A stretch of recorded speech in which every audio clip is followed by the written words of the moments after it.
तो कल हम सभी ने ये एनालाइज़ किया था कि हम लो हेल्थ के साथ हैं, एवरेज हेल्थ के साथ हैं,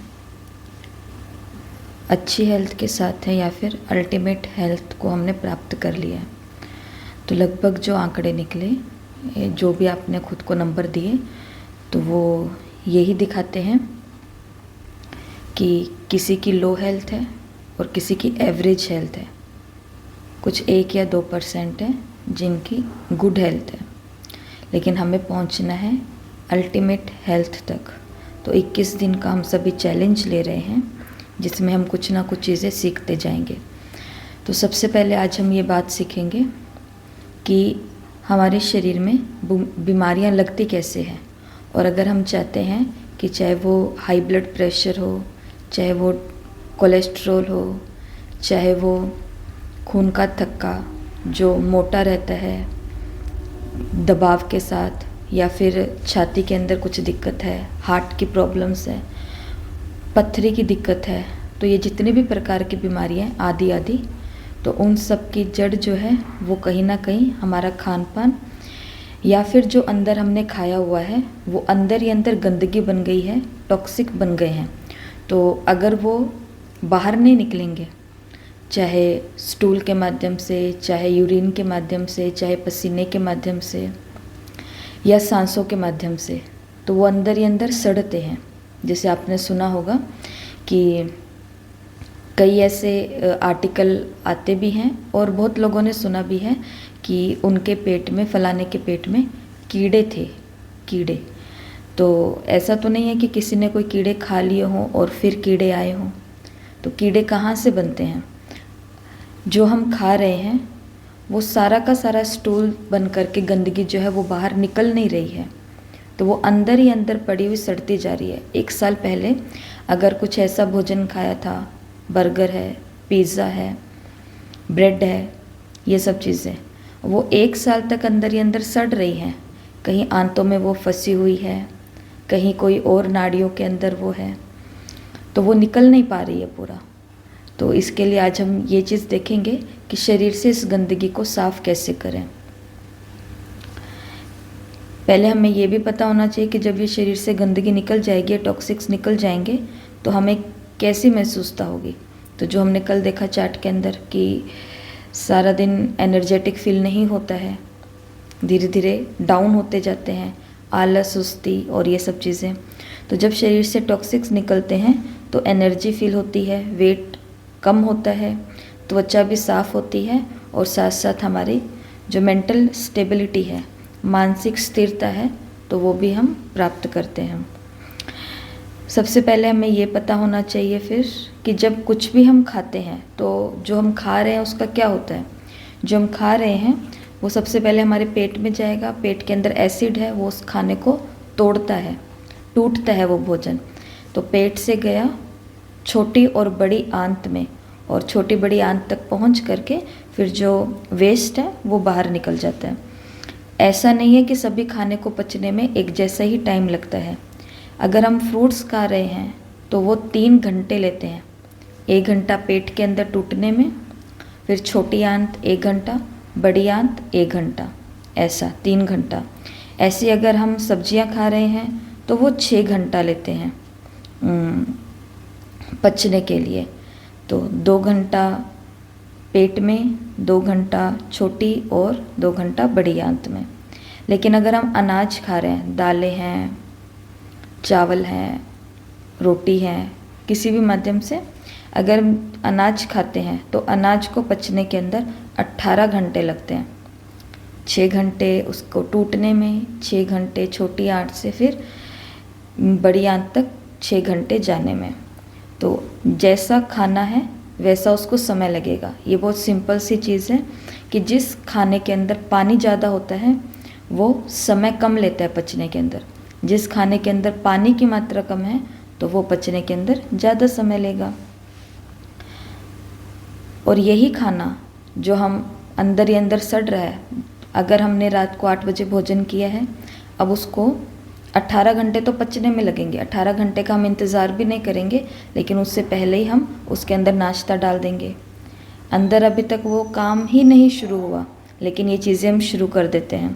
तो इसलिए वो खाना जो पहले से पड़ा है वो अंदर ही अंदर सड़ता है, और वही सड़ता हुआ जब अलग अलग शरीर के भागों तक पहुंचता है, तो जब वहाँ तक वो सड़ा हुआ खाना पहुँचेगा एक जगह, तो वहाँ पर वो कहलाएगा बीमारी का नाम पथरी।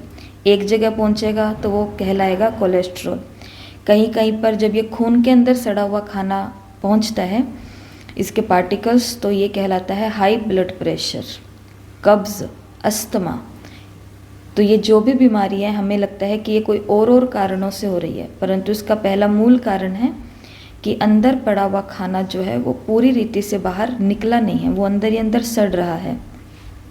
लेकिन अगर हम ये गंदगी बाहर निकाल देंगे तो बीमारी भी खत्म हो जाएगी। गंदगी अंदर है तो बीमारी है, गंदगी बाहर तो बीमारी खत्म।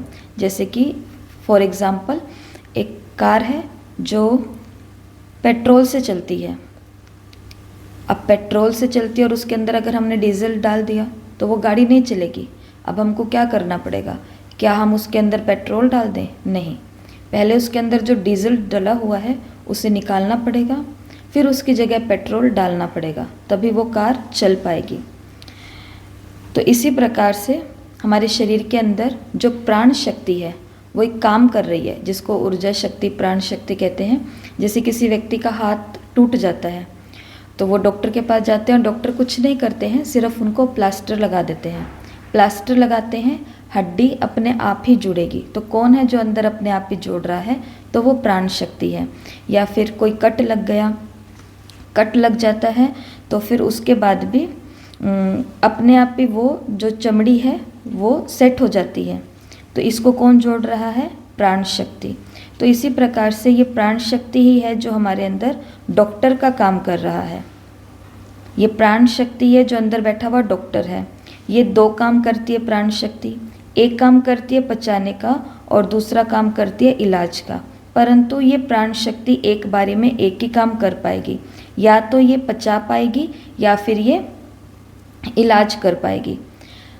अब हम क्या करते हैं, अगर हमने रात को अनाज खाया है और खाया है 9-10 बजे या 8-7 जितने भी बजे, इसको 18 घंटे पचने में लगेंगे और सुबह तक ये पचेगा नहीं पूरी तरीके से। तो प्राण शक्ति तो इसको केवल पचाने में ही कर रही है अपना कार्य। इतने में हमने फिर अगर इसमें नाश्ता डाल दिया तो प्राण शक्ति फिर इसको पचाने में अपना समय लगा रही है। इसलिए हम 3 स्टेप देखेंगे, जिसमें से आज पहला स्टेप है 16 घंटे उपवास। 16 घंटे उपवास।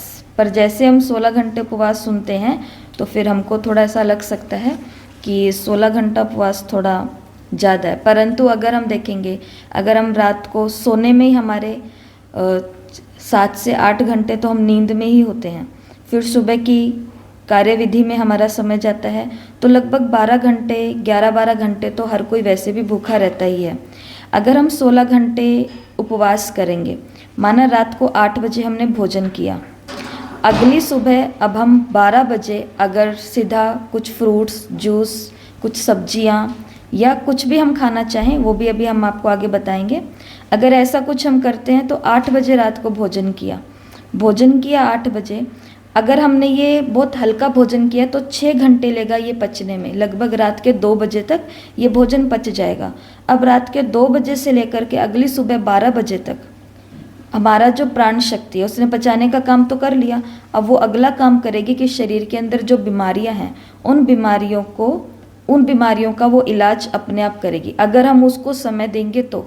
लेकिन अगर हम उसको पचाने का ही समय देते रहेंगे, पचाने का ही काम देंगे, तो वो इलाज नहीं होगा, बल्कि इससे और बीमारियां बननी शुरू हो जाएगी। जैसे कि आपको अभी बताया कि कई लोगों की ऐसा रिपोर्ट देखने में आती है कि उनके पेट के अंदर कीड़े बनते हैं। लोग कहते हैं कि पेट के अंदर कीड़े हैं, इसलिए खाने का जो शक्ति है वो इनको नहीं मिल रही है, कीड़े ही खा जाते हैं। तो वो कीड़े कहाँ से आए? कीड़े किसी ने खाए नहीं है। कीड़े जो खाना अंदर ही अंदर सड़ रहा है, तो वो सड़ा हुआ भोजन ही अंदर कीड़े बन जाता है। इसलिए पहला स्टेप यही है कि 16 घंटे अगर हम उपवास करेंगे तो प्राण शक्ति को पचाने का भी समय मिलेगा और प्राण शक्ति को इलाज करने का भी समय मिलेगा। जैसे रात को अगर 8 बजे खाएं तो सुबह 12 बजे आप कुछ लेंगे, शाम को अगर 6 बजे आप कुछ खाते हैं तो सुबह 10 बजे के आसपास आप कुछ लेंगे। उपवास के दौरान हमको क्या चीज़ें खानी हैं और क्या चीज़ें नहीं लेनी है। तो उपवास के दौरान माना सुबह 8 बजे से लेकर के या 6-7 बजे से लेकर के 12 बजे के बीच में अगर हमको भूख लगती है, कुछ खाना है, तो उस दौरान हम पानी पी सकते हैं, नारियल पानी पी सकते हैं, सब्जियों का जूस पी सकते हैं। सब्जियां खीरा है, घिया है, लौकी है, ये सब चीज़ें।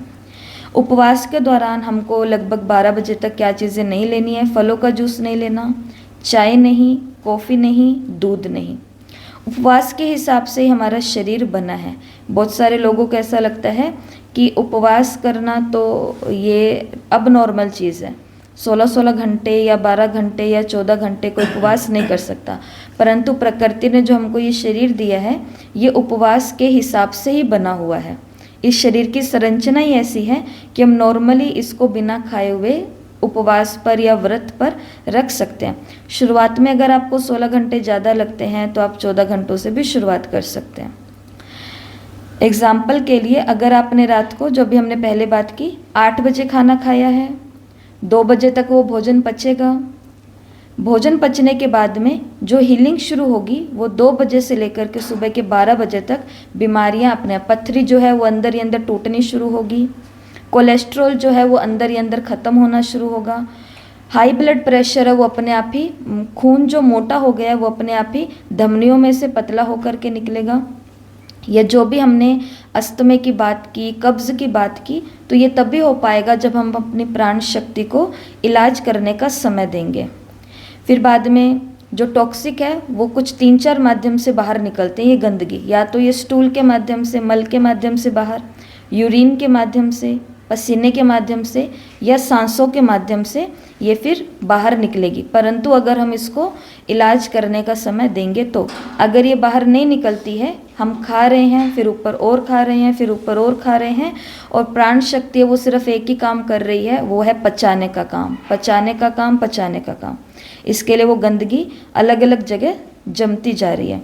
तो अभी आपको एक डाइट प्लान दे रहे हैं, सभी अपने हिसाब से जो भी अगर करना चाहें तो 7 से 10 दिन के लिए अगर आप ये करेंगे तो कुछ ही दिनों के अंदर, जो हमने 21 दिन का चैलेंज लिया है अल्टीमेट हेल्थ प्राप्त करने का, तो उस तक हम पहुंच पाएंगे। जिसकी स्व इच्छा है तो वो कर सकते हैं। जैसे सुबह 10 बजे नारियल पानी या सब्जी का जूस आप लेंगे। सुबह 10 बजे नारियल पानी या सब्जी का जूस। सुबह 12 बजे जो उस मौसम के फल हैं, सुबह 12 बजे जो उस मौसम के फल हैं। दोपहर को 2 बजे रोटी, सब्जी या फिर ब्राउन राइस, चावल। दोपहर को 2 बजे रोटी, सब्जी या फिर ब्राउन राइस। शाम को 7 बजे जो हम डिनर लेंगे, तो डिनर के अंदर सलाद लो या सूप लो। अगर इस दौरान बीच में कहीं भूख लगती है तो नारियल की गिरी ले सकते हैं, या हर्बल टी आती है जो सबके घरों में आजकल तो सब लोग ही पीते हैं, तो वो बहुत आसानी से मिल भी जाती है, तो वो हम ले सकते हैं। तो हर नई चीज़ को करने में 7 से 10 दिन का तो समय लगता ही है। तो शुरू में जब हम रात को सलाद या सूप लेंगे तो हो सकता है रात को हमें भूख लग जाए। तो भूख लग जाए तो फिर क्या करेंगे?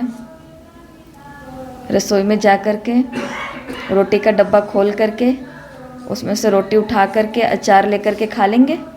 ऐसा करेंगे तो क्या करेंगे? भूख लग जाए तो क्या करेंगे? भूख लग जाए तो क्या करेंगे? मत खाओ। इस शरीर को सिखाना भी तो है कि हर चीज़, जैसे बच्चों को सिखाते हैं कि तुम्हारे बोलते ही हर काम नहीं होगा। पहले के माता पिता ऐसे थे, तो पहले के बच्चों में संयम भी बहुत था, सहन शक्ति बहुत थी। बच्चों ने अगर आते ही बोला कि मुझे नए जूते चाहिए स्कूल के, तो माँ बाप बोलते थे कि नहीं, अभी नहीं मिलेंगे, अभी तुम्हारे जूते सही हैं। भले वो जूते के अंदर कुछ ना कुछ गड़बड़ी आ गई है, परंतु उसको बोलते थे तुम्हारे जूते सही हैं, अभी तुमको यही पहनने हैं।